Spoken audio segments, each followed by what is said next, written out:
Bonjour, chers élèves. Je suis Mokhtar Chutigal, professeur de français du secondaire. Comme je l'avais souligné si haut comme quoi, ce thème intitulé Monde dit civilisé, monde dit sauvage a deux textes. Et c'est le premier texte qu'on a fini d'étudier. Maintenant, nous abordons l'étude de texte 2 intitulé Méfaits de l'anarchie. Il y avait en Arabie un petit peuple appelé troglodytes qui descendait de ces anciens troglodytes qui, si nous en croyons les historiens, ressemblaient plus à des bêtes qu'à des hommes. Ceux-ci n'étaient point si contrefaits. Ils n'étaient point velus comme des ours. Ils ne soufflaient point. Ils avaient 2 yeux, mais si méchants et si féroces, qu'il n'y avait parmi eux aucun principe d'équité ni de justice. Ils avaient un roi d'une origine étrangère, qui, voulant corriger la méchanceté de leur naturel, les traitant sévèrement. Mais ils conjurèrent contre lui, le tuèrent et exterminèrent toute la famille royale. Le coup était fait. Ils s'assemblèrent pour choisir un gouvernement et après bien de dissensions, ils créèrent des magistrats. Mais à peine les eurent, ils élus, qui leur devinrent insupportables et ils les massacrèrent encore. Ce peuple, libre de ce nouveau joug, ne consulta plus que son naturel sauvage.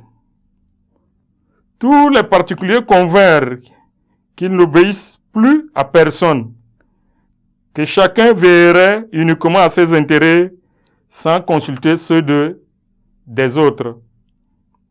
Cette résolution unanime flattait extrêmement tous les particuliers.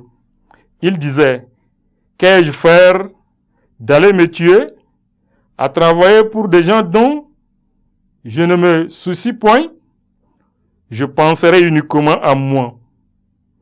Je vivrai heureux, que n'importe que les autres le soient. Je me procurerai tous mes besoins et pourvu que je les ai, je ne me souciais point que les autres troglodytes soient misérables.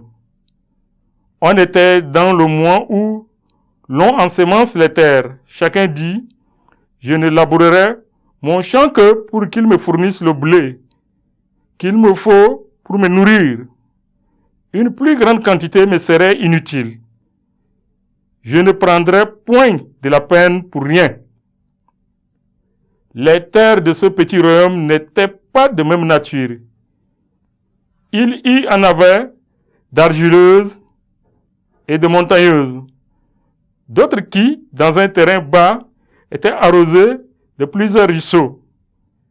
Cette année, la sécheresse fut très grande, de manière que les terres qui étaient dans les lieux élevés manquèrent absolument, tandis que celles qui purent être arrosées furent très fertiles. Ainsi, les peuples de montagne périrent presque tous de faim par la dureté des autres qui leur refusèrent de partager la récolte. L'année d'ensuite fut très pluvieuse, les lieux élevés se trouvèrent d'une fertilité extraordinaire et les terres basses furent submergées. La moitié du peuple cria une seconde fois famine, mais ces misérables trouvèrent des gens aussi durs qu'ils l'avaient été eux-mêmes. Il y avait un homme qui possédait un champ assez fertile qu'il cultivait avec grand soin. 2 de ses voisins s'unirent ensemble, les chasseurs de sa maison occupèrent son champ. Ils firent entre eux une union pour se défendre contre tous ceux qui voudraient l'usurper. Et effectivement, ils se soutinrent par là pendant plusieurs mois. Mais un d'eux, ennuyé de partager ce qu'il pouvait avoir tout seul, tua l'autre et devint seul maître du champ. Son empire ne fut pas long. Deux troglodytes vinrent l'attaquer.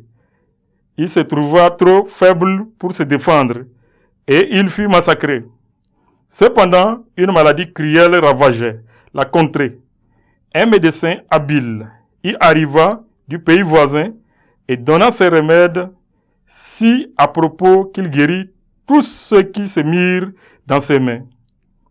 Quand la maladie eut cessé, il alla chez ceux qu'il avait traités demander son salaire, mais il ne trouva que des refus. Il retourna dans son pays et il y arriva accablé de fatigue d'un si long voyage.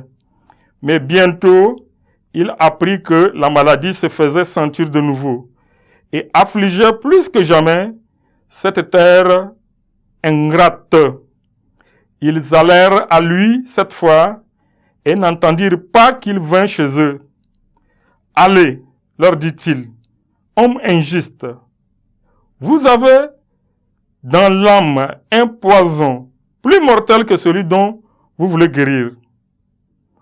Vous ne méritez pas d'occuper une place sur la terre, parce que vous n'avez point d'humanité et que les règles de l'équité vous sont inconnues.